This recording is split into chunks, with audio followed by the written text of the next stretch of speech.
Hello, friends, and welcome to the Particularly Peculiar Podcast, episode number 12.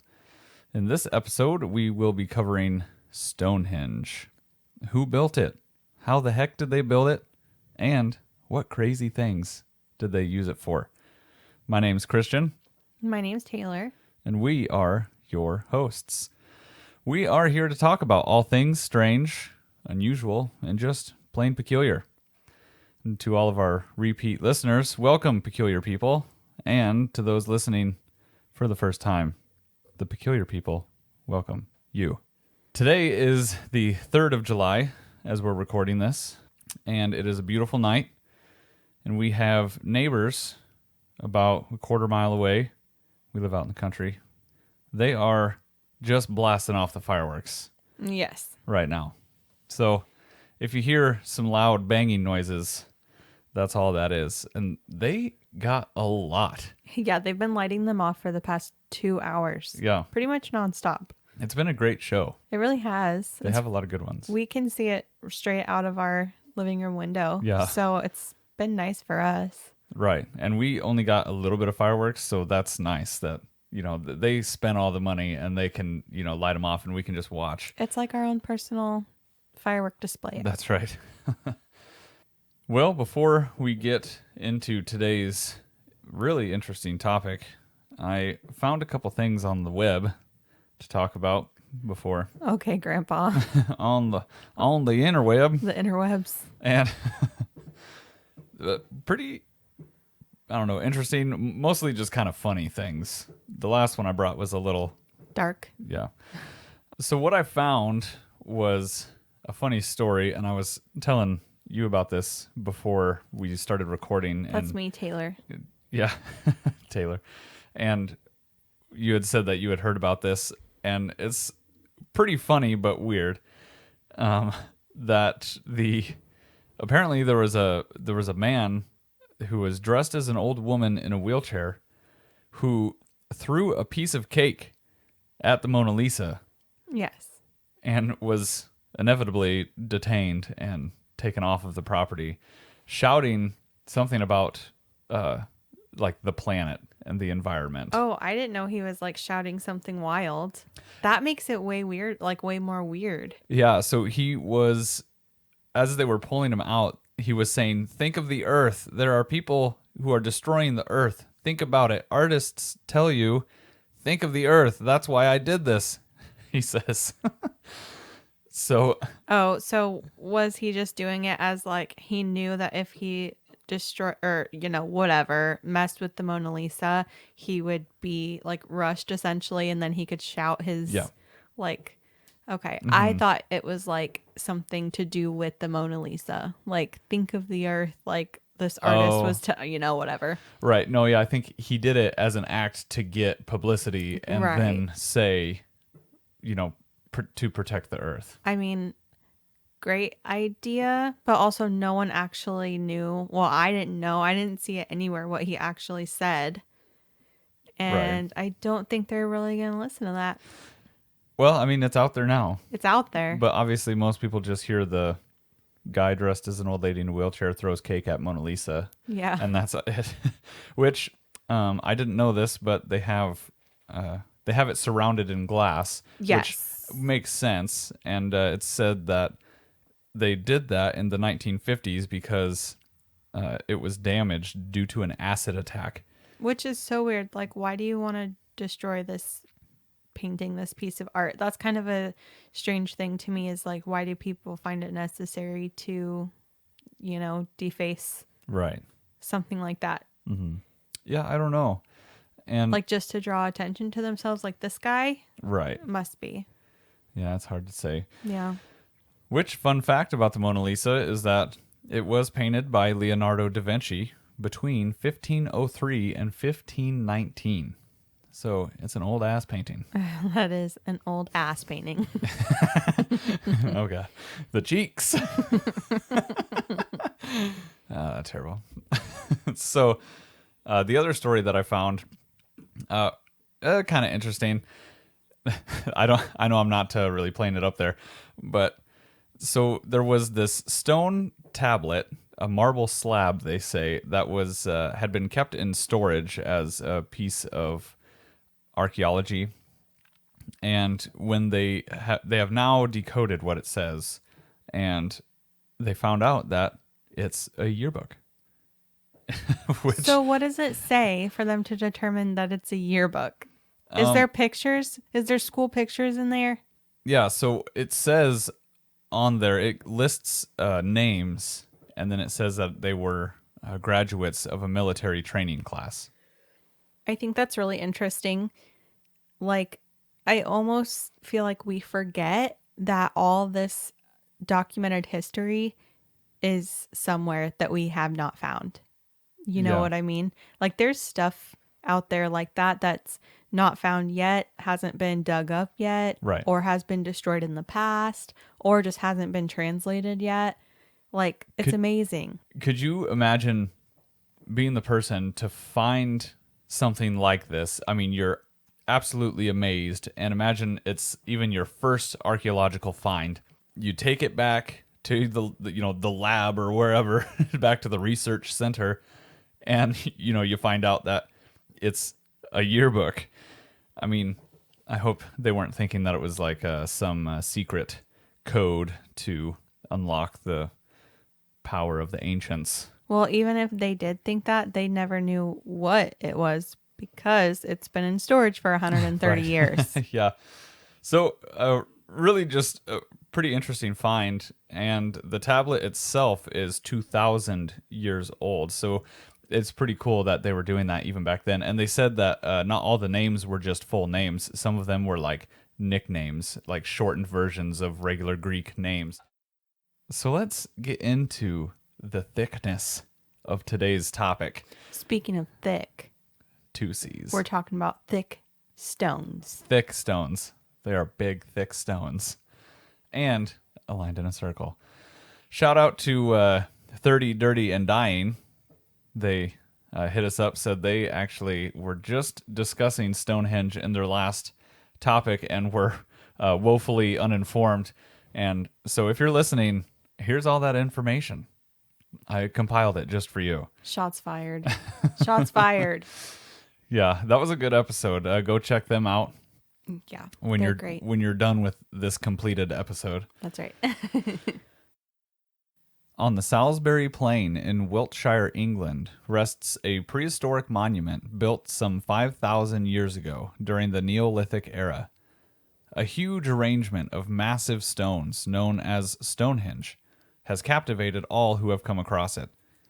It has been the center of many myths and legends throughout its history, some more peculiar than others.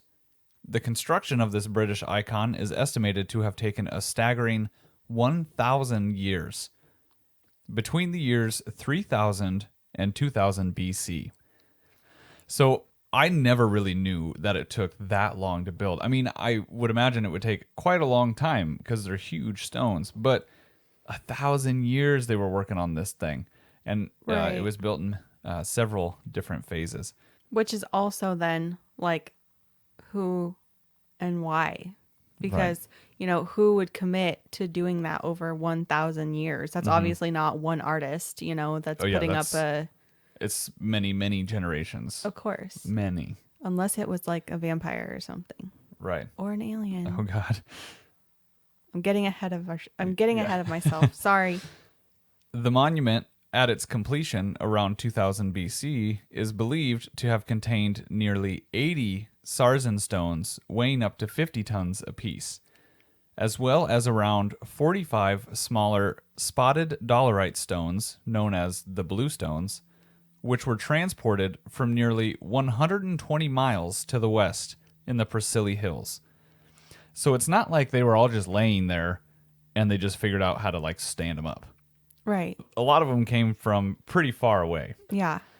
The outer circle was comprised of 30 vertical sarsen stones at 13 feet tall and 7 feet wide, with 30 horizontal lintel stones resting on top. Which is massive. Yeah, they are very large. And these ones, I believe, weighed around 25 tons apiece. 25 tons? Yeah, 25 tons each individual stone. Oh And my God. so a lot of you know the pictures of Stonehenge and can kind of look at it. We'll post some pictures on our Instagram as well. But so there was 2 vertical stones, and then there was a flat one laid across the top. And what's cool is that they used, when they carved them, they carved like a tongue and groove style notching system. So the bottom stones had bumps on the top, and then the top stones had like impressions in them, so they would all fit snugly, almost like giant Legos. So these stones, they knew they were going to be doing this with. Yes. They were planning that. Yep. Yeah, this was like purely intentional. The second circle contained 30 of the 6.5-foot tall blue stones, which surrounded the inner 15 trilithons, 10 upright and 5 lentils, weighing up to 50 tons apiece and ranging from 20 to 24 feet tall. So these are the giant stones that are in the middle. It's kind of in a horseshoe shape, and these are some of the biggest stones involved. Now, the altar stone in the middle, which was inside of those trilithons, was an even bigger stone. I can't remember exactly how much that one weighed, but it was just absolutely massive. Inside of this innermost circle lays the altar stone, believed to be the center of many paganistic rituals. There are several other single stones around the perimeter, including the slaughter stone and the heel stone, located at the center of the northeastern entrance. Circling the entire structure are dug ditches, which is where the title gets the word henge, because apparently those are called henges, Okay. I guess, which is Henge. The entire monument was constructed in such a way that if an observer, on the morning of the summer solstice, stood inside the inner circle and looked to the northeastern entrance, they would see the sun rise between 2 standing stones directly in line with the point of the heel stone. So you can look this up as well, or we'll post pictures to our Instagram.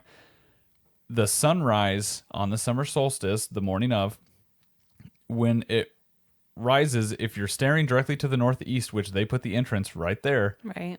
in between 2 of those outer stones, there's the heel stone, which is quite a ways away from those stones. It's set kind of far off, and it's pointed.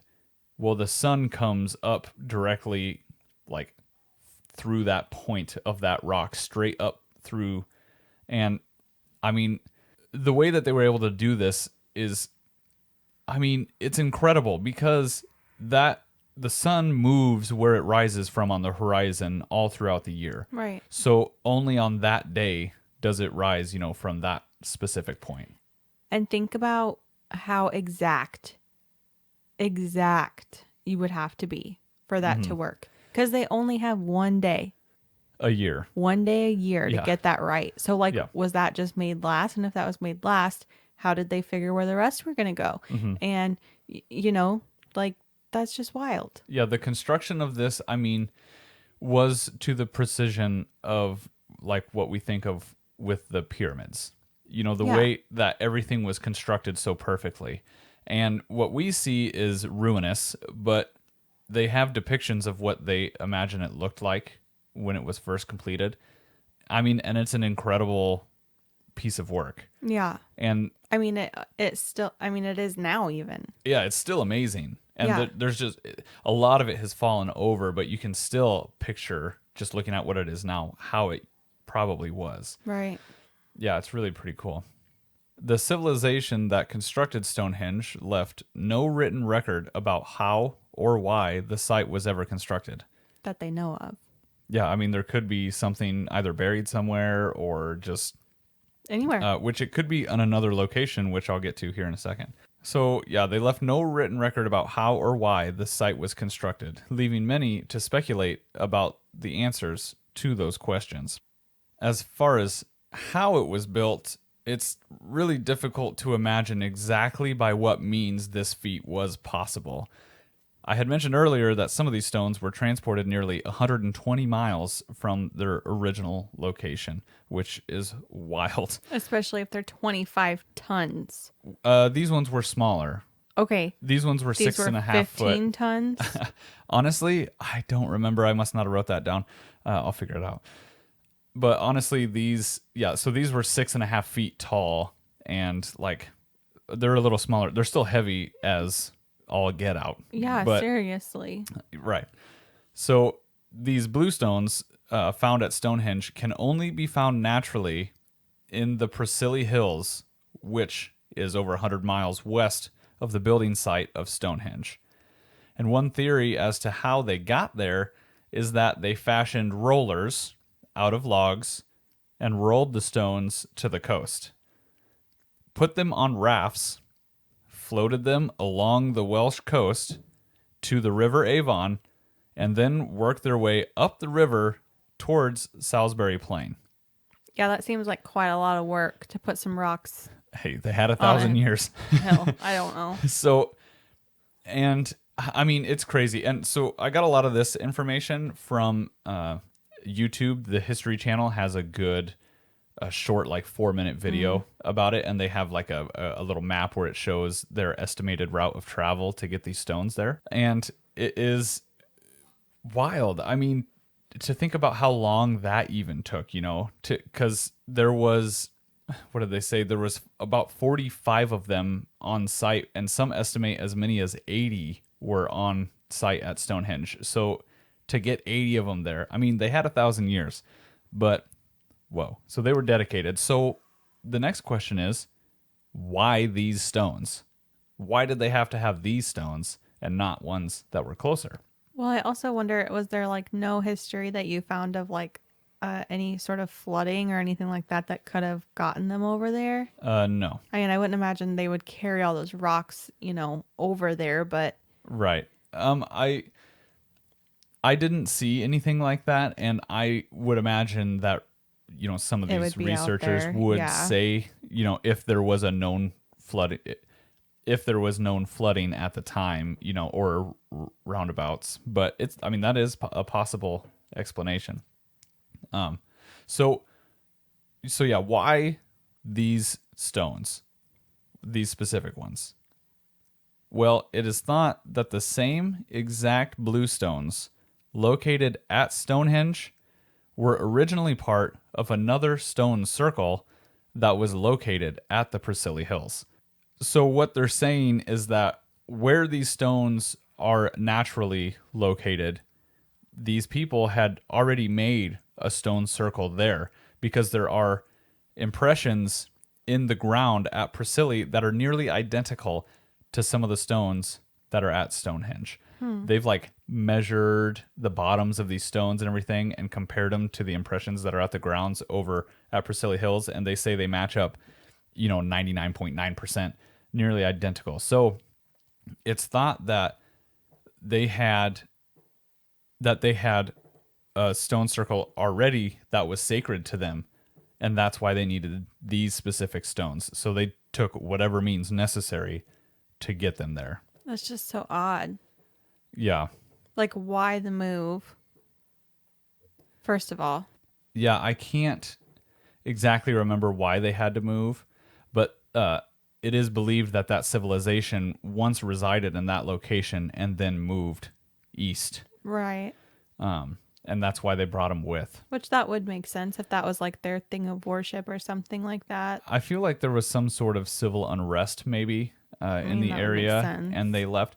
I'll have to look But more into also, that. if that's the case, again, are you gonna, if it's like a dangerous situation or something like that, are you gonna take the time to dismantle this thing and then take it with Right. you? And that takes 1,000 years. Yeah, so it must have been a different reason. I mean, that I they don't moved. know. Maybe it wasn't, but Right. it's just an odd. It would be an odd reason. Yeah, so crazy that they got these stones from so far away, and a lot of the other stones were mined nearly 20 miles away, and these were the big giant ones that weighed anywhere from 20 to 50 tons apiece that they got from 20 miles away, which I don't believe involved much waterway passage. Mostly what they believe is that it was just logs that they just rolled. You'd roll it far enough to get one log out, put it in front, roll it on top of that one, get the other log out, put it in front. No wonder it took 1,000 years. I know. Goddamn. Yeah. So, I mean, crazy that they got all of these there. And this is like real, I mean, the thing is there. It stands there today, and they can use science to figure out where these stones came from. And it's just crazy. So that leads us to why. Why go through the tremendous effort of constructing such a massive monument? The most accepted reason is that the location was some form of burial grounds. Over 50,000 cremated bone fragments from an estimated 63 bodies were discovered originally over a century ago. They were thought to be unimportant at the time, and they were reburied. Why would you think they were unimportant?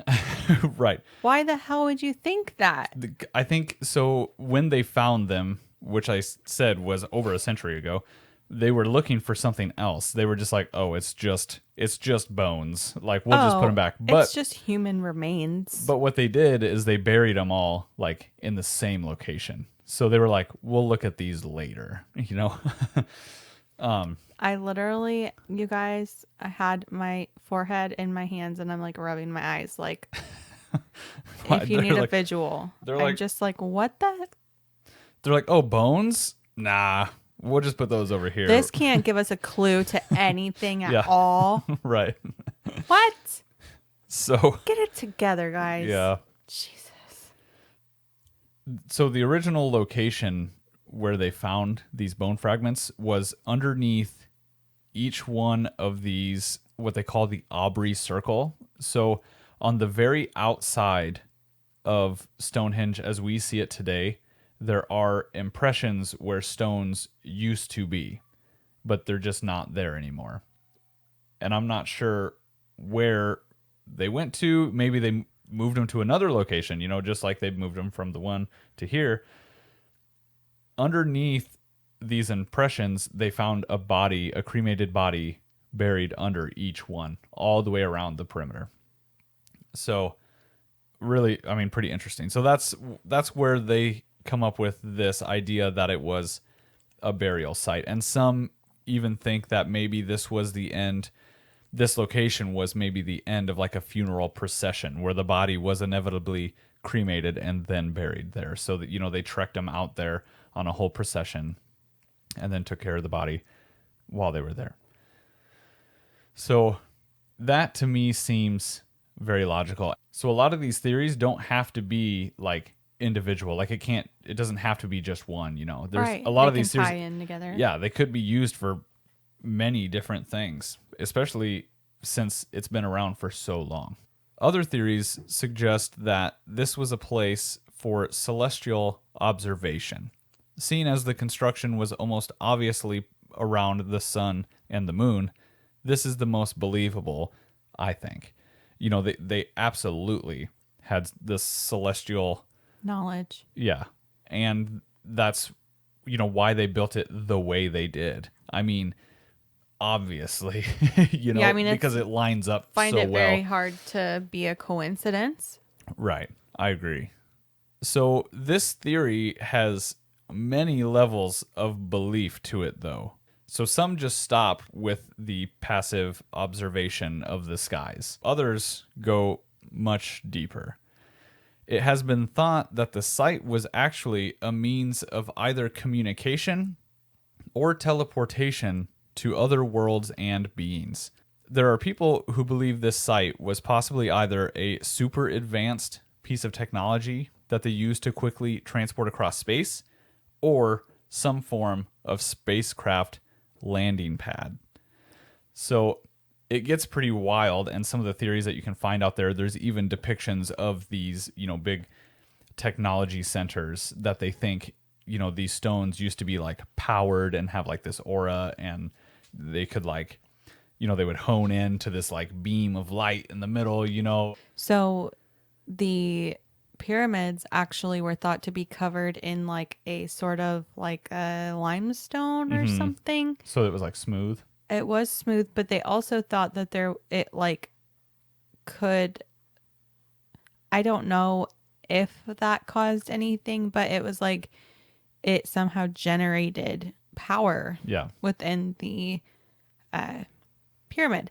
And I don't know when was the pyramids made. I don't even know, but which that's a whole other episode that we will have to dive into. But There we go. the thing is that it just makes sense that people or civilizations that were making these big, huge monuments or whatever they may be would have the same shared knowledge, because the pyramids of Egypt also have a relation to the sun and moon, I believe. Yeah, they also line up in a particular way. Right.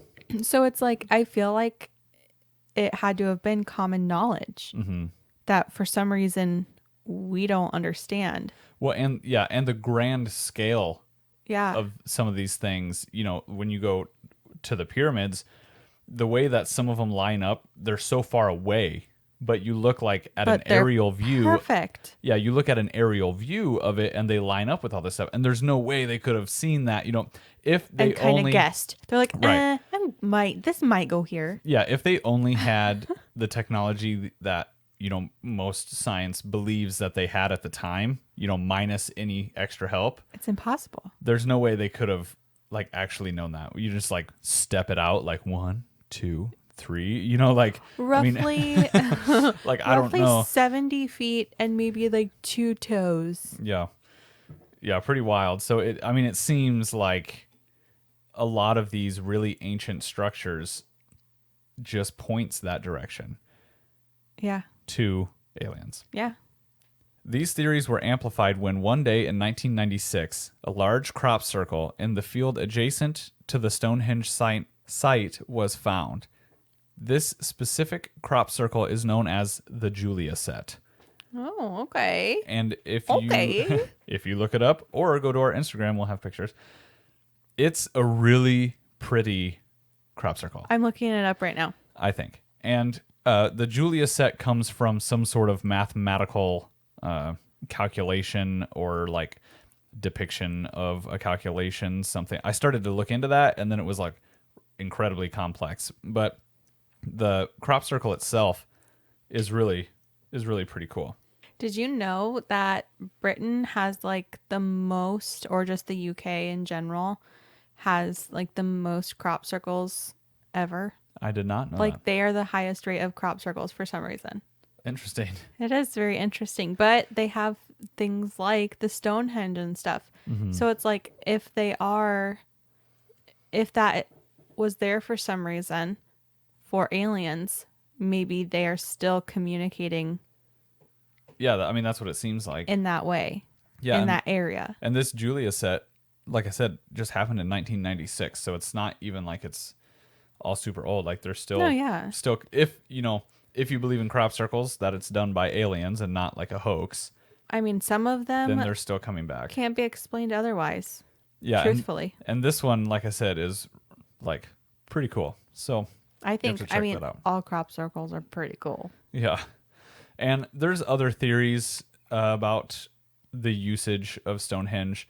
One is as a sort of like an amphitheater type thing, or like a sound, some like special sound thing, so that I think what it said is that if there was 2 fiddlers playing in the middle of Stonehenge, they would like cancel each other out, like as you walked around Stonehenge. I think as the sound, you would hear one and then you would hear the other and then you would hear none, even though they were still playing.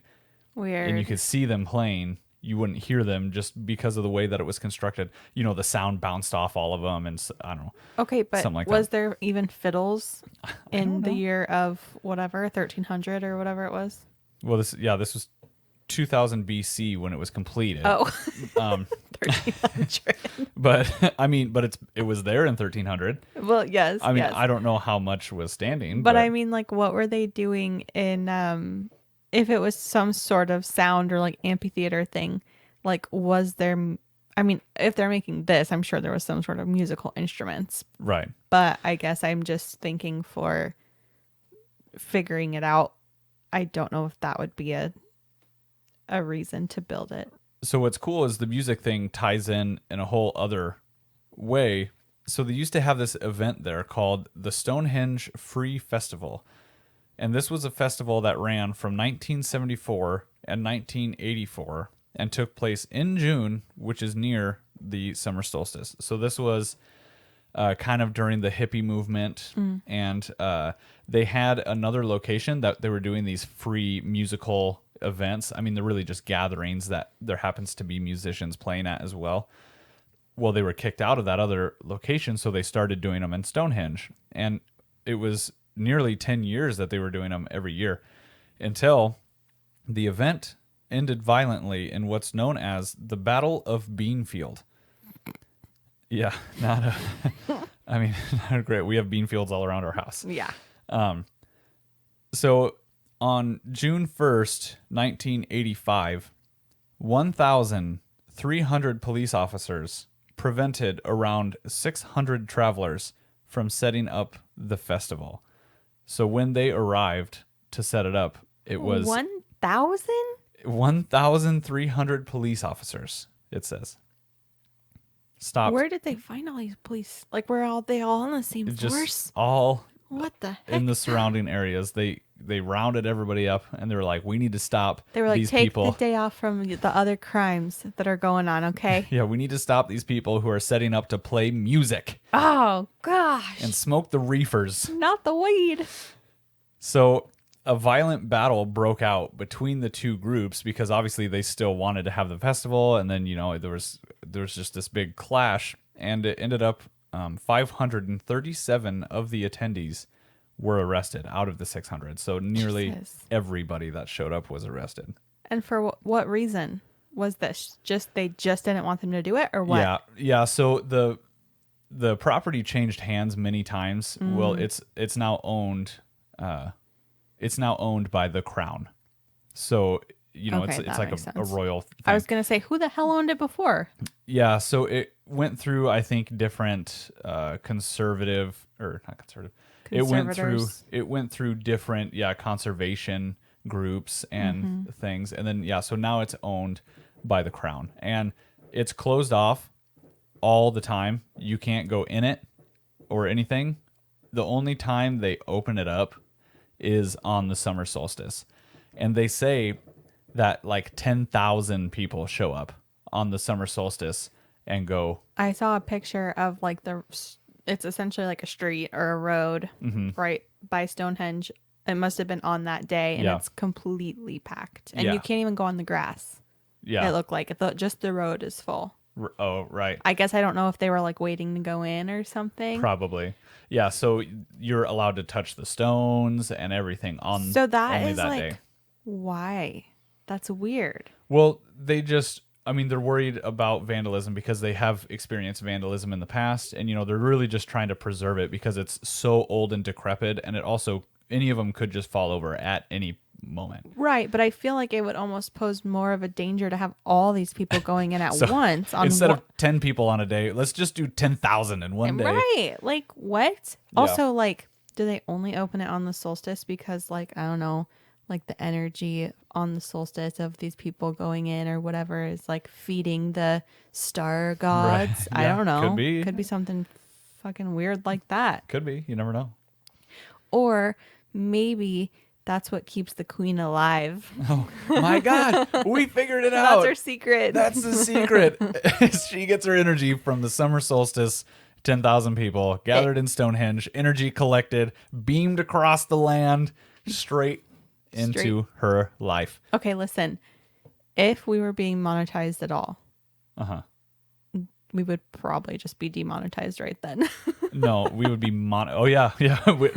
We would probably be not alive, and then they would take our recordings and delete them. Oh, if it was real, yes. If it was real. Oh wait. No, if you guys never hear this, you know the truth. So if you never hear this, you're never hearing this. Oh my God. Oh no, what do we do? Somebody heard it at some point. So yeah, that was my coverage of Stonehenge. Oh man, I don't want it to be over yet. I know. I was really into it. Yeah, there's some other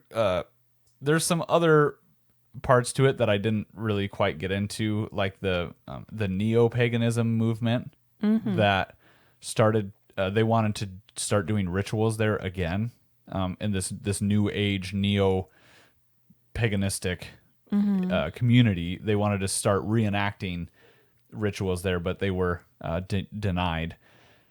So the neo-pagans started setting up makeshift Stonehenges in different parts of the world and doing the rituals. I was going to there. say they should just have like a reconstruction. Oh, and I did also find, I didn't write this on here, but I did find near Stonehenge, I believe there's another site called Woodhenge that's almost similar in construction, but was made entirely out of logs, which also they estimate that Stonehenge itself, the actual site, was originally made with logs. There was logs there first, and then they switched it to stones. Interesting. Yeah. I've never heard of that. Yeah, pretty cool. So all of these, sorry, I didn't mean to cut you off, but I feel like that must mean that all of these weird monuments or whatever have to be connected, because they're just scattered around all nearby there, and there's always crop circles in the UK. It has to be, to me, it has to be extraterrestrial. I mean, how did they do this? Right. It's pretty wild. Like, I mean, and I don't, it's literally making my head hurt. yeah, and the thing about that era specifically, the Neolithic era, is that there was no known, there was no known documentation of anything that happened. Not just Stonehenge, like just anything. Everything's just purely speculation as to what happened, just by carbon dating and finding pottery and bones and whatever. They just try to build this story about what happened. Really, it's just a really cool topic, and I'm glad that I ended up looking into it, because there's so much more to it than I ever knew. Yeah, I mean, even the bit that we did get into today, that, I mean, I didn't know like hardly any of that stuff. Yeah, I also didn't know hardly anything. So that's crazy. Yeah, it was really fun researching, and which is why I love doing this, I know. And and all we're doing really is giving us and the people listening just enough information, to open your minds and think about it a little bit more, and if Right. you want to, you can go dive into it so much deeper, and that's why I love all of these topics, and really love everybody else joining in with us. And sure. Learning. And that's just the whole point of this, is just spread the knowledge about some particularly peculiar stuff. That's right. So anyway, make sure to like, comment, follow, subscribe on all of the social medias. If you're on YouTube, hit that like button. Otherwise, you can go to our website at www.particularlypeculiar.com, and you can find a lot of information about us and some other links, clickable links to find us in other locations. Yeah, you guys, a big one that we are hoping to get going soon is, of course, our merch. As soon as we have merch out, we will let you know. But another thing that we want to mention is our listener support tab. If you guys would like to help out the show, we would greatly, greatly appreciate it. We do not have any monetization at this point, and we just want to be able to keep bringing you guys content and put on the best possible show that we can for you guys. Absolutely. And of course, we know times is tough. They are. If you can give, our opening giving starts at $1 a month. but even just having you guys along for the ride and knowing that you guys are listening to us week after week is enough for us. Yeah, it is really, really cool. And I'm enjoying engaging with some of you through Instagram now. We have been receiving some messages and some comments, and we've been chatting with some other podcasters and also some other listeners out there. So thanks for that. And feel free to get a hold of us. I mean, we're just regular people. So Yep. and we love to chat, obviously. That's right. And we are so happy that you guys enjoy what we are doing. We enjoy it too, and we just love bringing that to you all. 100. Hannah. 100. Okay. All right. Well, Until next time, we will see you again, our peculiar people.